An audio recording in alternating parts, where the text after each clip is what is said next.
네, 오늘은 열왕기사 3장으로 말씀을 전합니다. 다윗의 아들 솔로몬이 왕으로서 맡겨진 일들을 감당하는 그런 시작한 장이기도 합니다. 그리고 솔로몬 초기에 오늘 본문 3절의 말씀처럼 아버지 다윗의 법도를 행했던 것은 맞지만 오늘 본문은 솔로몬이 애굽 여인과 결혼하는 그런 내용을 1절에 배치하고 있으면서 그의 타락의 단서를 제공해 주고 있습니다. 본문 1절에 보니까 다윗이 죽고 난 후에 반대 세력 제거를 통해서 내부 왕권을 견고했던 솔로몬이요, 이웃 국가와의 정략 결혼을 통해서 대외적인 안정을 도모했던 것이죠. 여기서 알 수 있었던 사실은 몇 가지가 있는데, 애굽, 그러니까 이집트다라고 하면요, 고대 왕권 중에 최강국이었습니다. 그런 애굽이 어쩌면 땅덩어리도 작고 인구도 많지 않은 이 조그만한 나라의 왕인 솔로몬과 정략 결혼을 맺었다는 것은요, 애굽의 세력이 쇠퇴로 돌아가고 있었다, 이것을 의미하기도 하고요. 동시에 솔로몬의 왕국이 힘이 그만큼 강력해지고 있었다라는 것을 보여주고 있는 사실이기도 합니다. 솔로몬은 다윗의 계보를 잇는 훌륭한 왕이기도 하죠. 그러나 그는 정략 결혼을 통한 나라의 부흥을 꾀했다라는 것은요, 왕위를 시작하는 처음부터 그가 하나님을 온전히 의지하기보다는 자신이 할 수 있는 꾀를 쫓아갔다는 것을 의미하고 있습니다. 우리 그리스도인들이 조심해야 될 상황이 바로 여기에 있습니다. 우리가 하나님의 말씀을 따른다 하고 또 하나님 앞에서 예배도 잘 드리며 살아가지만 세상에서 제공해주는 가장 그럴듯한 방법을 따라갈 때가 많다는 것을 인지해야 한다는 것이죠. 어쩌면 솔로몬이 취한 애국과의 정략 결혼은요, 정치적으로 어쩌면 사회적으로 옳은 방법일 수는 있겠습니다. 그러나 하나님의 법도 안에서는 잘못된 것이죠. 그로 인해서 수많은 우상들이 이스라엘로 끌어오기도 했고요. 또 물론 어린 나이에 왕이 되었고 내부의 반란을 진압하고 보니까 내심 불안했을 수도 있습니다. 그래서 불현듯 인간적인 안전장치를 마련하고 싶었을 수도 있습니다. 그러나 그는 그 순간 두 가지 실수를 범했습니다. 하나는 하나님께 묻지 않았다는 것이며 또 하나는 결혼 자체를 수단화했다는 것입니다. 그러나 솔로몬이 하나님께 칭찬받은 일이 있었는데요. 바로 왕으로서 일을 시작하면서 온 백성이 함께 1,000번제를 드린 일입니다. 이 1,000번제는 하루에 얼마씩 1,000일 동안 제사했다, 이런 내용이 아닙니다. 이스라엘 온 백성과 함께 모두가 하나님께 제사를 한 번에 드리면서 이 나라는 하나님의 것이다 라고 선포한 일이 바로 이 1,000번제라는 것이죠. 이 일에 대해서 하나님께서 칭찬하신 것입니다. 하나님이 기뻐하시는 제사를 드린 솔로몬, 하나님께서 수많은 짐승을 받으셨다고 그를 기뻐하신 것이 아니죠. 온 백성이 하나님 앞에 선언한 것 자체를 받으신 것입니다. 5절을 보니까요, 기브온에서 밤에 하나님께서 솔로몬의 꿈에 나타나십니다. 그리고 하나님께서 내가 너에게 무엇을 줄까 구하라, 이렇게 말씀을 하나님께서 하시는 것이죠. 여기서 중요한 것은요, 많은 사람들은 솔로몬이 지혜를 구했다라고 생각하는데 본문에는요, 솔로몬이 지혜를 구했다는 내용이 없습니다. 솔로몬이 구한 것이 무엇인가 보니까 7절에 보면 나의 하나님 여호와여, 주께서 종으로 종의 아버지 다윗을 대신하여 왕이 되게 하셨사오냐, 종은 작은 아이라 출입할 줄 알지 못하고, 이렇게 먼저 이야기를 하죠.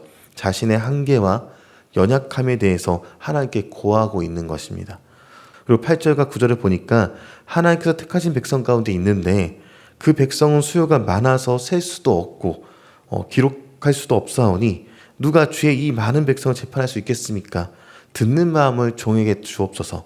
그래서 선악을 분별하게 하옵소서. 이것을 하나님께 구하고 있는 것이죠. 솔로몬이 하나님께 구했던 것은 지혜라기보다는 듣는 마음이었습니다. 심지어 이 고백 속에는요, 내 백성이 아니라 하나님의 백성의 이야기를 들을 마음을 주옵소서, 이것을 구했던 것이죠.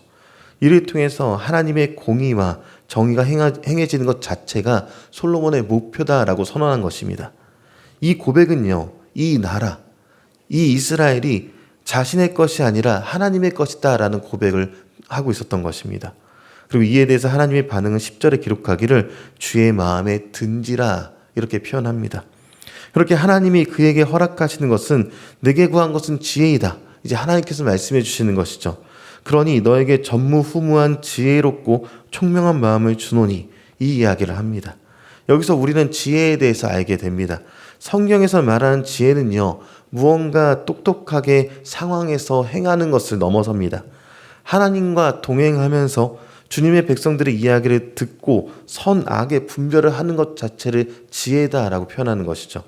이 일은 하나님과 동행할 때에만 가능해집니다.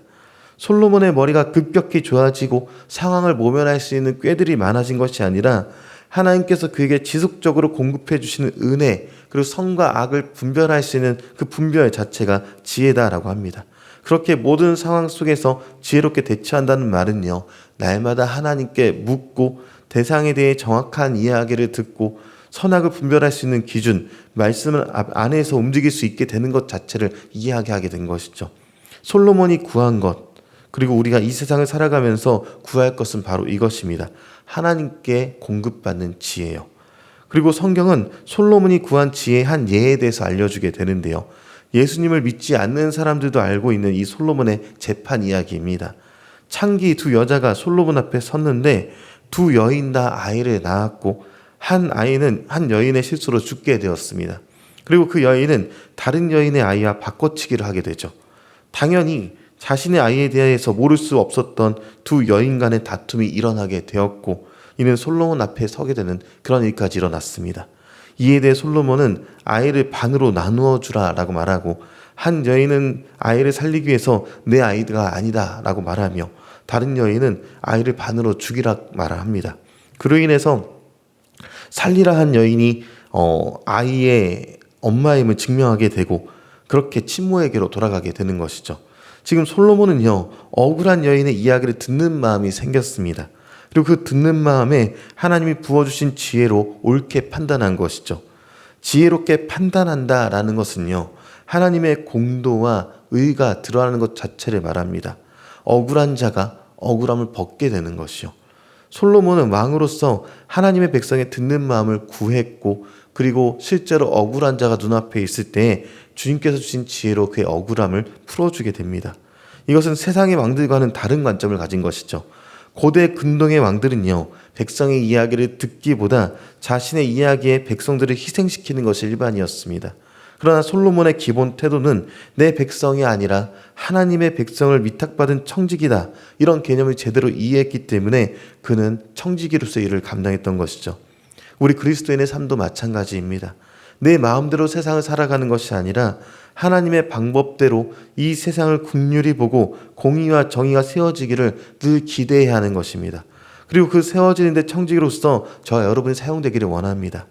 우리가 가진 지식과 지혜만으로는요, 이 험한 세상을 도저히 제대로 살아갈 수가 없고 무엇이 옳고 무엇이 그른지 판단하기가 어렵습니다. 그래서 하나님이 주시는 지혜를 우리는 날마다 간구해야 하는 것인데요. 야고보서 1장 5절에 보니까 너희 중에 누구든지 지혜가 부족하거든 모든 사람에게 후히 주시고 꾸짖지 아니하시는 하나님께 구하라. 그리하면 주시리라. 이렇게 말씀합니다.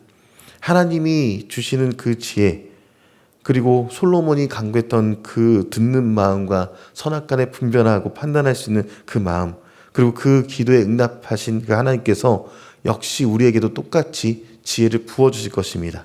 그럴 때 하나님 주님께서 주신 지혜로 이 세상을 살아가면서 내 판단이 아니라 하나님께서 주신 판단으로 이 세상을 온전히 선하게 살기를 원합니다라고 간구할 수 있는 저 여러분 되기를 주님의 이름으로 기도합니다.